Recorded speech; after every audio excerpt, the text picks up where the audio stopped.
നസ്സല്ലി വനസ്സല്ലിം അലാ റസൂലില്ലാഹ് സയ്യിദിനാ മുഹമ്മദിൻ വആലിഹി വസഹ്ബിഹി അജ്മഈൻ. ഈമാൻ കാര്യങ്ങളിൽ പെട്ടതാണ് മലക്കുകളിലുള്ള വിശ്വാസം. നമ്മൾ എല്ലാ വിശ്വാസകാര്യങ്ങളും ഇങ്ങനെ പഠിച്ചു പോകുമെന്നല്ലാതെ അതിൻ്റെ വിശദാംശങ്ങളൊന്നും ചോദിക്കാറുമില്ല, പറയാറുമില്ല. അള്ളാഹുവിൽ വിശ്വസിക്കുക, അള്ളാഹുവിൻ്റെ മലക്കുകളിൽ വിശ്വസിക്കുക. ഖുർആനിൽ മലക്കുകളെക്കുറിച്ച് ധാരാളം പരാമർശങ്ങൾ കാണാം. മലക്ക്, അതിൻ്റെ ബഹുവചനമായ മലായിക്കത്ത്, ഇങ്ങനെയാണ് ഖുർആൻ ഉപയോഗിക്കാറുള്ളത്. മലക്ക് വിശ്വാസകാര്യങ്ങളിൽ എണ്ണപ്പെട്ടിട്ടുള്ള ഒരു കാര്യമാകുമ്പോൾ അത് വളരെ പ്രധാനപ്പെട്ടതായിരിക്കണമല്ലോ. സൂറ ബഖറയിലെ ഏറ്റവും അവസാനത്തെ ആയത്തായ ആമന റസൂലു എന്ന ആയത്തിൽ പറയുന്നുണ്ട്, ആമന റസൂലു ബിമാ ഉൻസില ഇലൈഹി മിർ റബ്ബിഹി വൽ മുഅ്മിനൂൻ കുല്ലൻ ആമന ബില്ലാഹി വ മലായികതിഹി വ കുതുബിഹി വ റസുലിഹി. വിശ്വാസികൾ അള്ളാഹുവിലും മാലാഖമാരിലും വിശ്വസിക്കും. അപ്പോൾ ഈ മാലാഖമാരിൽ വിശ്വസിക്കുക എന്നുള്ളത് ഖുർആൻ തന്നെ പറഞ്ഞ കാര്യമാണ്. അത് അങ്ങനെ നിസ്സാരമല്ല എന്നർത്ഥം. പക്ഷേ നമുക്കറിയാവുന്നത് ചില മലക്കുകളുടേതെന്ന് പറയുന്ന പേരുകളാണ്. ജിബ്രീൽ, മീകായിൽ, ഇസ്രാഫീൽ, അസ്രായിൽ, പിന്നെ മുൻകർ, നക്കീർ, റഖീബ്, അതീദ്, മാലിക്, റിദ്വാൻ എന്നിങ്ങനെയുള്ള ചില മലക്കുകളുടെ പേരുകളെന്ന് നമ്മളെ ആരൊക്കെയോ ചൊല്ലി പഠിപ്പിച്ചിട്ടുള്ള കുറച്ച് പേരുകൾ നമുക്കറിയാം. ഇവർക്കൊക്കെ നമ്മൾ ഓരോ ഡ്യൂട്ടി നിർവഹിച്ചു കൊടുത്തിട്ടുണ്ട്.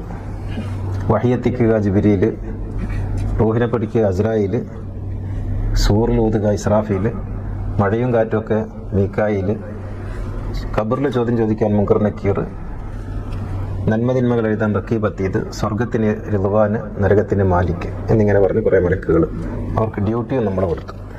ഈ മാലാഖമാരെയൊക്കെ നമ്മൾ കണക്കാക്കുന്നത് അള്ളാഹുവിൻ്റെ സ്റ്റാഫ് എന്ന അർത്ഥത്തിലാണ്. പടച്ചോൻ്റെ സ്റ്റാഫ്.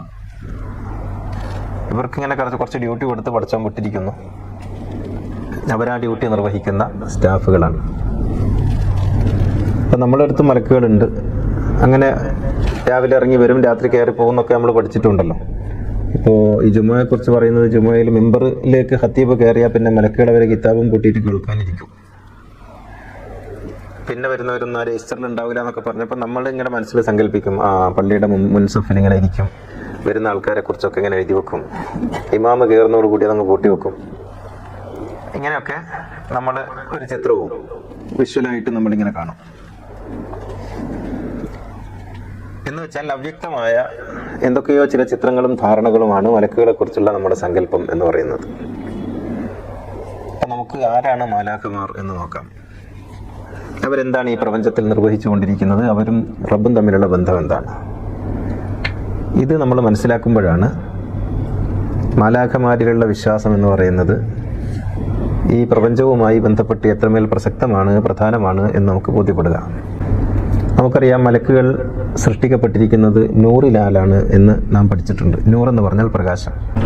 പ്രകാശത്താലാണ് മാലാഖമാർ സൃഷ്ടിക്കപ്പെട്ടിട്ടുള്ളത്. അപ്പോഴെന്താണ് പ്രകാശം? അള്ളാഹു നൂറു സമാവാതി വൽ അർള്, ആകാശഭൂമികളുടെ സൃഷ്ടാവ്, ആകാശഭൂമികളുടെ പ്രകാശമാണ് അള്ളാഹു. അള്ളാഹുവിൻ്റെ നാമമാണ് നൂർ. ആ പ്രകാശത്തിൽ നിന്നാണ് മാലാഖമാർ സൃഷ്ടിക്കപ്പെട്ടിട്ടുള്ളത്. പ്രകാശം എന്നാൽ എന്താണ്? പ്രകാശം എന്നാൽ ഊർജമാണ്. ഊർജമാണ് പ്രകാശം. സൂര്യനിൽ നിന്ന് നമുക്ക് ലഭിക്കുന്ന പ്രകാശം ഊർജമായി നാം സ്വീകരിക്കുകയും അത് മറ്റ് പലതായി രൂപാന്തരം പ്രാപിക്കുകയും അല്ലെങ്കിൽ രൂപാന്തരപ്പെടുത്തുകയും ചെയ്യുന്നു. അപ്പോൾ ഊർജത്തിൽ നിന്ന് സൃഷ്ടിക്കപ്പെട്ടവരാണ് മാലാഖമാർ, അഥവാ ഊർജത്തിൻ്റെ മറ്റൊരു പേരാണ് മാലാഖമാർ എന്ന് പറയുന്നത്. ഈ പ്രപഞ്ചം മുഴുവനും എന്താണ്? ഊർജമാണ്. എന്നാൽ നമ്മുടെ കൈകളിൽ നാം കാണുന്ന ഖര, ദ്രാവക, വാതക വസ്തുക്കളെല്ലാം ഊർജത്തിൻ്റെ വ്യത്യസ്തങ്ങളായ ഫോമുകളാണ്. ഒരു കല്ല് നമ്മൾ പൊടിച്ച് കഷ്ണിച്ച് അതിൻ്റെ, അല്ലെങ്കിൽ ഒരു കടലാസ് നിങ്ങൾ മുറിച്ച് അതിൻ്റെ ഏറ്റവും അവസാനത്തെ ഭാഗവും പിന്നെയും മുറിച്ച് പിന്നെയും കട്ട് ചെയ്ത് പോയാൽ പിന്നെ അവസാനം നിങ്ങളൊന്നും കാണില്ല. ഏറ്റവും സൂക്ഷ്മമായ അംശം ഒന്നും കാണില്ല. കാണാതിരിക്കുന്നത് ഊർജമാണ്. അപ്പോൾ ഈ ലോകത്ത് നാം കാണുന്ന എല്ലാ ഖരവസ്തുക്കളും, എല്ലാ ദ്രാവക വസ്തുക്കളും, എല്ലാ വാതക വസ്തുക്കളും ഊർജത്തിൻ്റെ വ്യത്യസ്ത ഫോമുകളാണ്. ഞാൻ സംസാരിക്കുന്നത് ഊർജമാണ്, നിങ്ങൾ കേൾക്കുന്നത് ഊർജമാണ്. ഇൽമിൻ്റെ മജ്ലിസിൽ മാലാഖമാർ വരും എന്ന് പറയുന്നത് നിങ്ങൾ ഓർത്ത് നോക്കിയാൽ മതി. എന്ന് വെച്ചാൽ അവിടെ മലക്കുകളുടെ സാന്നിധ്യത്തിലാണ് ഈ വിനിമയം നടക്കുന്നത്. അവിടെ മാത്രമല്ല, ഊർജത്തിന്റെ സാന്നിധ്യമില്ലാത്തതൊന്നും നടക്കില്ല. ഈ ലോകത്ത് എന്ത് നടക്കുമ്പോഴും ഊർജം വിനിമയം ചെയ്യപ്പെട്ടുകൊണ്ടേയിരിക്കും, ഊർജം വിനിയോഗിക്കപ്പെട്ടുകൊണ്ടിരിക്കും. അപ്പോൾ ഊർജത്തെ ഒരു പ്രത്യേക ഫോമിലായി നിശ്ചയിക്കുമ്പോൾ അത് വളരെ കൃത്യമായൊരു വ്യവസ്ഥയുടെ ഭാഗമായി തീരുന്നു. ഇപ്പോൾ ഭൂമിയിൽ നിന്ന് നിശ്ചിത അളവിൽ വെള്ളം നീരാവിയായി ഉയരേണ്ടതുണ്ട്. അതൊരു വലിയ ഊർജ പ്രവർത്തനമാണ്. നീരാവിയായ വെള്ളം 80% വായു കുമിളകളുമായി ചേർന്ന് മേഘമായി തീരണം. മേഘം മുഴുവനും വെള്ളമല്ല. മേഘത്തിൽ ഏറ്റവും കൂടിയ വെള്ളമുള്ള മേഘത്തിൽ 20% വെള്ളമുള്ളൂ, ബാക്കിയുള്ളതൊക്കെ കുമിളകളാണ്. എന്ന് വെച്ചാൽ വായുവാണ്. അപ്പോഴേ വെള്ളം നിൽക്കുള്ളൂ, അല്ലാതെ വെള്ളം അവിടെ നിൽക്കൂല. ഈ വലിയ കുമിളകളിൽ വെള്ളം ഇങ്ങനെ തങ്ങി നിൽക്കുന്നതാണ് മേഘം. അത് 10 മുതൽ 20% വരെ ഉണ്ടാകും. ആ വായു കുമിളകളാണ് സഞ്ചരിക്കുന്നത്. അതൊരു ഊർജത്തിന്റെ മറ്റൊരു പ്രവർത്തനമാണ്. അത് കാറ്റത്ത് പോയി എവിടെയെങ്കിലും ഒരിടത്ത് തട്ടി ഘനീഭവിച്ച് കുമിളകൾ തകരുകയും വെള്ളം താഴോട്ട് വീഴുകയും ചെയ്യുന്ന പ്രക്രിയക്ക് മഴ എന്ന് പറയും. അത് മേലെ നിന്ന് വീഴുമ്പോൾ വലിയ കട്ടയായിരിക്കും, താഴേക്ക് എത്തുമ്പോഴേക്കും ഒന്നേർത്ത് അത് വെള്ളമായി തീരുന്നു. അത് മറ്റൊരു ഊർജത്തിന്റെ വേറൊരു പ്രവർത്തനമാണ്. ഇതിനെയൊക്കെ നിയന്ത്രിക്കുന്ന വ്യവസ്ഥയാണ് മാലാഖമാർ എന്ന് പറയുന്നത്. മലായിക്കത്ത് എന്ന് പറയുന്നത് ഈ ഊർജ വ്യവസ്ഥയെ, ഈ ഊർജത്തെ നിയന്ത്രിക്കുന്ന, അതിനെ വ്യവസ്ഥാപിതപ്പെടുത്തുന്ന, അതിനെ ക്രമപ്പെടുത്തുന്ന അള്ളാഹുവിൻ്റെ വ്യവസ്ഥയ്ക്കാണ് മാലാഖമാർ എന്ന് പറയുന്നത്. അല്ലാതെ അത് വ്യക്തികളല്ല, അത് ഏതെങ്കിലും തരത്തിലുള്ള ഒരു നിശ്ചിത ആകൃതിയുമല്ല, രൂപവുമല്ല. മറിച്ച് ഈ പ്രപഞ്ചത്തിലാകമാനം നിറഞ്ഞു നിൽക്കുന്ന ഒരു ഹദീസിൽ നമുക്ക് കാണാം, ഒരു മനുഷ്യന് ലക്ഷക്കണക്കിന്, 10,000 അല്ല, ലക്ഷക്കണക്കിന് മാലാഖമാർ ഒരു മനുഷ്യന്റെ ചുറ്റുമുണ്ട് ഉണ്ടല്ലോ. നമുക്ക് ചുറ്റും ഈ ഊർജത്തിന്റെ പ്രവാഹം ഇങ്ങനെ നമ്മളൊന്ന് വിരലനക്കുന്നുവെങ്കിൽ ഈ വിരലനക്കുന്നതിന്റെ പിന്നിൽ പ്രവർത്തിക്കുന്ന ഊർജത്തിന്റെ വലിയ ഒരു വിനിമയമുണ്ട്. അപ്പോഴേ നമുക്ക് വിരലനക്കാൻ പറ്റുള്ളൂ. നമ്മുടെ നടക്കുക എന്ന് പറഞ്ഞാൽ നമ്മൾ അത് ശീലിച്ചതുകൊണ്ട് നമുക്ക് പ്രത്യേകിച്ചൊന്നും തോന്നില്ല. അതൊരു റോബോട്ടിനെ കൊണ്ട് നടത്തിക്കുമ്പോഴാണ് ഈ നടത്തം എത്രമേൽ ആയാസകരമായ സംഗതിയാണെന്ന് മനസ്സിലാക്കുക. ഒരു റോബോട്ട് നടക്കണം.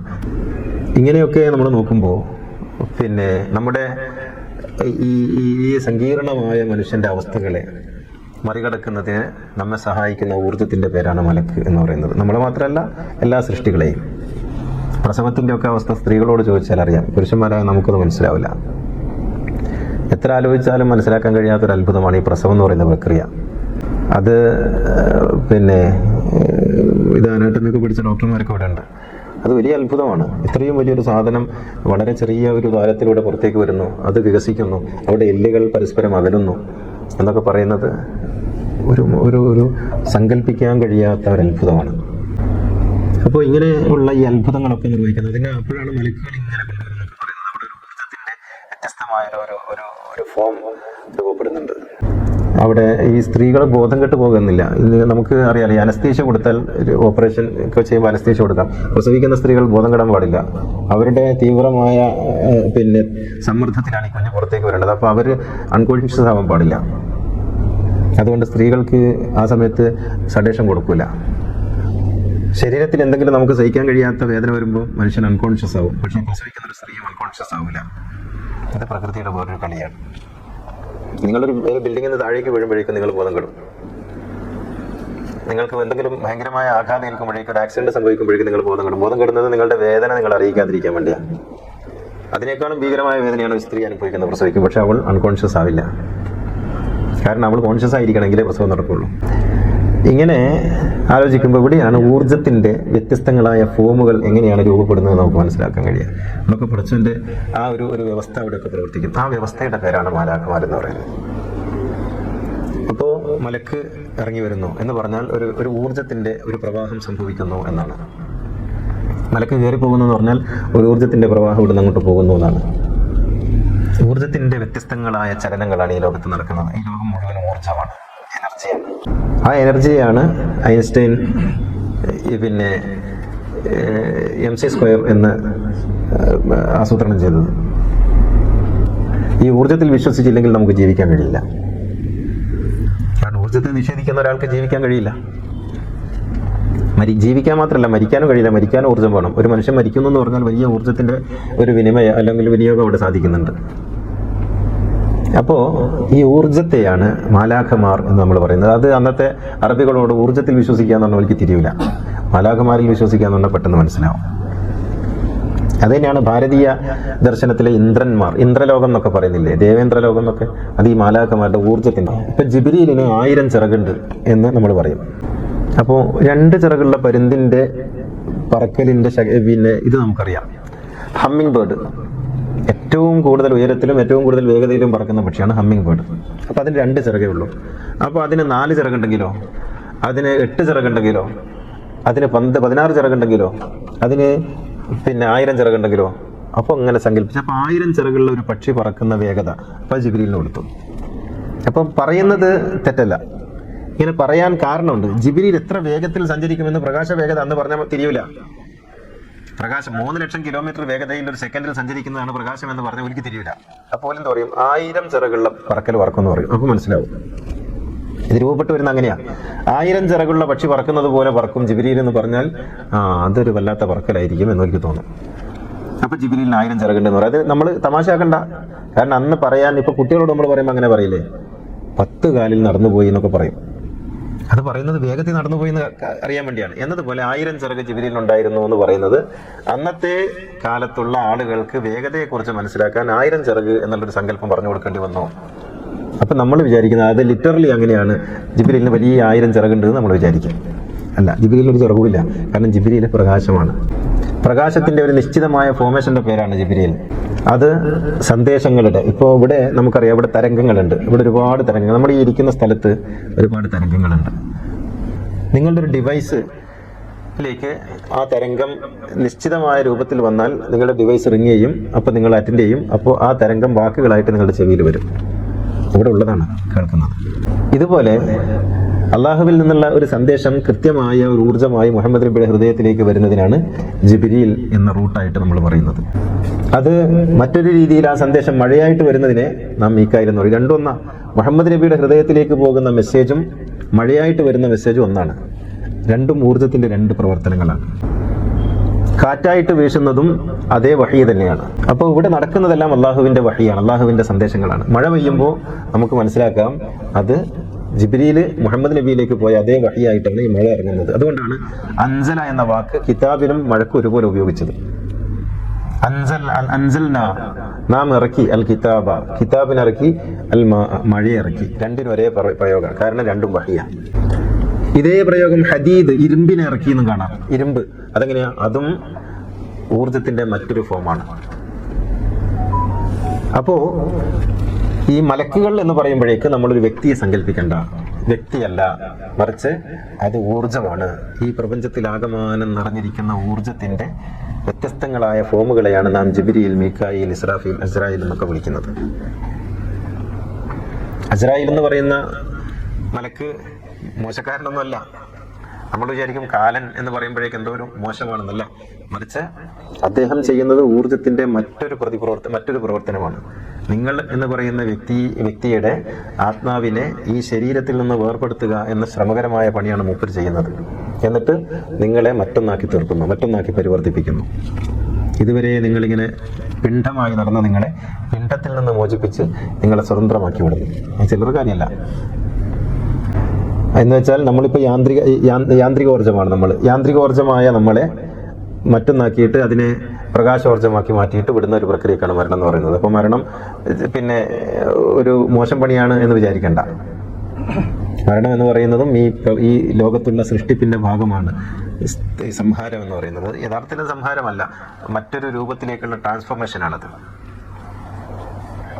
അപ്പോൾ ഇത് നമ്മൾ മനസ്സിലാക്കിയാൽ മലക്കുകളെ കുറിച്ചുള്ള നമ്മുടെ എല്ലാ സംശയങ്ങളും തീരും. മലക്കെന്ന് പറഞ്ഞാൽ അങ്ങനെ ഇങ്ങനെ എന്നൊന്നും നമ്മൾ വിചാരിക്കേണ്ട. അത് പ്രകാശമാണ്, ഊർജമാണ്, ഊർജത്തിൻ്റെ വ്യത്യസ്തങ്ങളായ ഫോമുകളാണ്. ആ ഫോമുകളാണ് ഈ ലോകത്ത് മുഴുവൻ നമ്മൾ കാണുന്നത്. ചലനങ്ങളായി, നിശ്ചലമായിട്ട്, ഖരമായി, വാതകമായി, ദ്രാവകമായി നമ്മൾ കാണുന്നതെല്ലാം ഈ ഊർജത്തിൻ്റെ വ്യത്യസ്തങ്ങളായ ഫോമുകളാണ്.